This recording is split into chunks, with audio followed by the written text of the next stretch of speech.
आज मैं आप सभी के साथ एक भारतीय युवक निखिल का केस शेयर करने जा रही हूँ, जो कि इस समय कनाडा में एक मनोचिकित्सक हैं।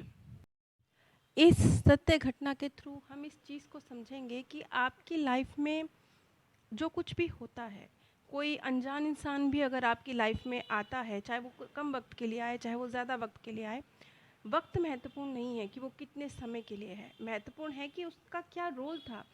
जैसे आप फ़िल्म देखते हैं ना, तो फ़िल्म में कई बार गेस्ट अपीयरेंस होती है, लेकिन वो भी बहुत महत्वपूर्ण होती है, वो भी उस कहानी का एक टर्निंग पॉइंट होती है, वो भी कहानी को एक नया मोड़ दे देती है, कहानी को एक ऐसा टर्न दे देती है जिसकी हमें उम्मीद नहीं थी कि ये चीज़ ऐसे है।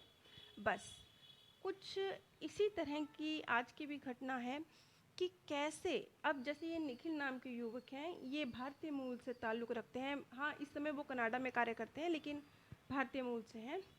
तो इन्होंने जो अपना पास्ट बर्थ देखा, वो भी भारतीय मूल का ही था, और उसमें उन्होंने अपने आप को एक छोटे से राज्य के राजा के रूप में देखा। लेकिन बड़े ही अजीबोगरीब तरीके से उन्होंने जो देखा वो तो उनका एक्सपीरियंस था, लेकिन डॉक्टर विज के सामने भी कुछ प्रतीक चिन्ह उभर के आए। एक प्रतीक चिन्ह उभर के आया जो परमात्मा शिव से ताल्लुक़ रखता था, और वो हैरान थे कि ये चिन्ह उनकी आंखों के सामने उभर के क्यों आया। लेकिन इस चिन्ह को वो पहचान नहीं सके, क्योंकि ये बहुत ही एक शैव संप्रदाय का प्रतीक चिन्ह था, काफ़ी पुराना, तो वो भी नहीं पहचान। डॉक्टर विज तो वैसे भी नहीं पहचान सकते थे, क्योंकि उनका भारतीय मूल से कोई संबंध नहीं है।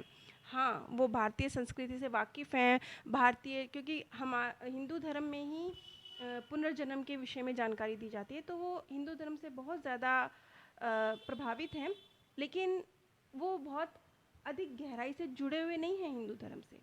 इसी तरह से निखिल, जिन्होंने जिनकी लाइफ से रिलेटेड था ये चिन्ह, वो खुद भी इस चिन्ह के विषय में नहीं जानते थे। तो फिर एक अनजान व्यक्ति की एंट्री होती है, बस एक गेस्ट अपीयरेंस की तरह, जो राज खोलता है उस प्रतीक चिन्ह का कि ये प्रतीक चिन्ह एक्चुअल में है क्या। तो हम निखिल की कहानी की शुरुआत में आते हैं। तो निखिल का काफ़ी पुराना संबंध था डॉक्टर विज से, काफ़ी समय से वो उन्हें जानते थे। इसी तरीके के जो कार्यक्रम होते रहते थे, डॉक्टर विज भी आते जाते रहते थे, अपने जो उनके सेमिनार होते रहते थे। वो काफ़ी बड़े डॉक्टर हैं, तो उन्हें अलग तरह के आयोजनों में बुलाया जाता था। तो वहाँ निखिल ने उन्हें देखा था। तो डॉक्टर विज और निखिल डिनर टेबल पर साथ में थे। तो डॉक्टर विज उन्हें अपने एक्सपीरियंस बता रहे थे कि किस किस तरीके से लोगों को कैसे कैसे एक्सपीरियंस होते हैं। तो ये सारे एक्सपीरियंस सुन के निखिल कुछ उदास हो गए। उदासी की वजह पूछने पर निखिल ने बताया कि पता नहीं क्यों कि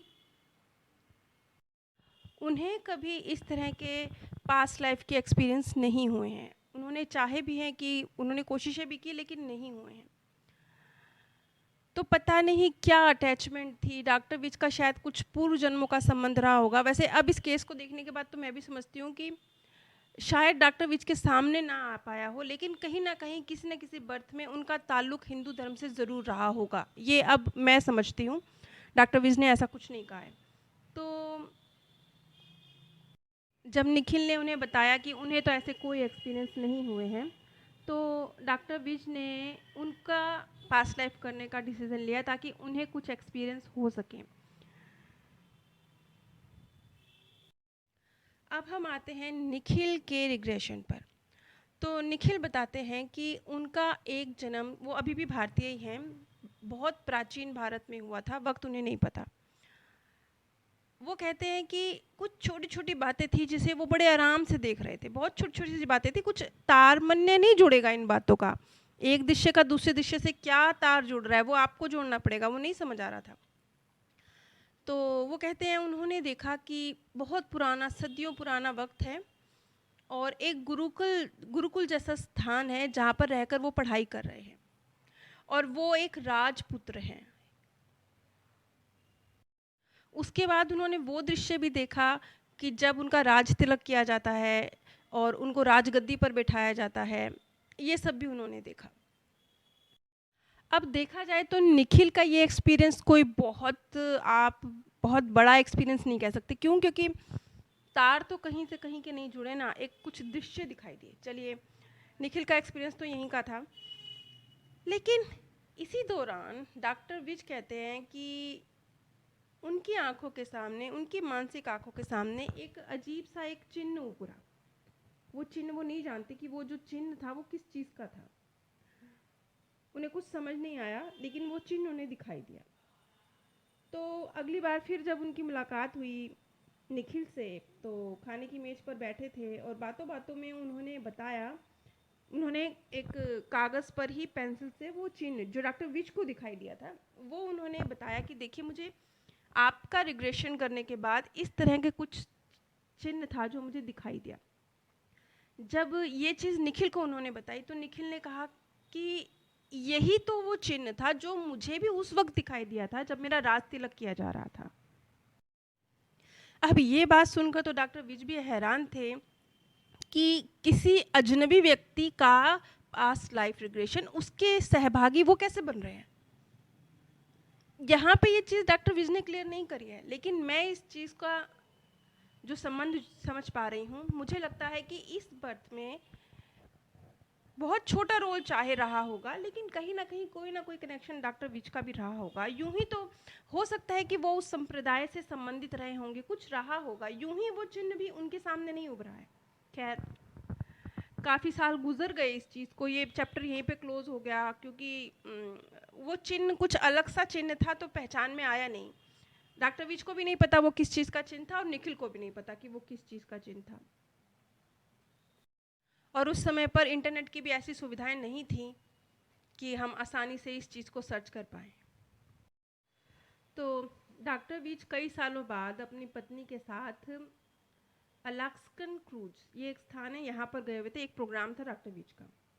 तो प्रोग्राम ख़त्म होने के बाद उनका इरादा था किसी अच्छी जगह पर लंच करने जाने का। तो उन्होंने किसी से पूछा कि कोई अच्छा स्थान है यहाँ पर, तो किसी ने एक कॉफ़ी शॉप के विषय में बताया कि एक कॉफ़ी शॉप है, वहाँ पे बहुत सारे भारतीय व्यंजन भी मिलते हैं, काफ़ी स्वादिष्ट है, काफ़ी अच्छी जगह है, आपको वहाँ जाना चाहिए। तो डॉक्टर विज अपनी पत्नी के साथ उस रेस्टोरेंट में पहुँचे। वहाँ पर ही एक कॉफ़ी शॉप था जहाँ पर बहुत सारी भारतीय इतिहास से जुड़ी हुई, संस्कृति से जुड़ी हुई किताबें उपलब्ध थी।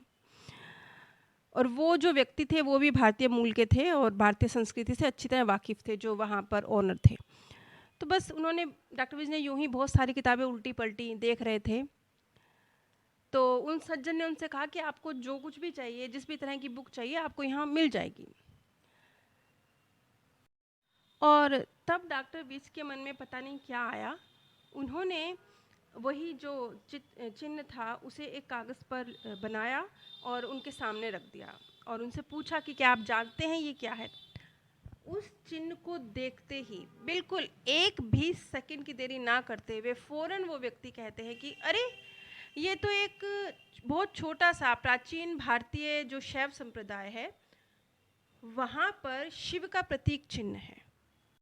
तो उस वक्त जो सामने ना आ सका वो ये था कि निखिल ने जो कुछ देखा था वो 2500 साल पहले के भारत में उसने अपने आप को देखा था। उस वक्त निखिल 6 साल का एक बच्चा था और गुरुकुल में उस वक्त रहकर पढ़ाई कर रहा था।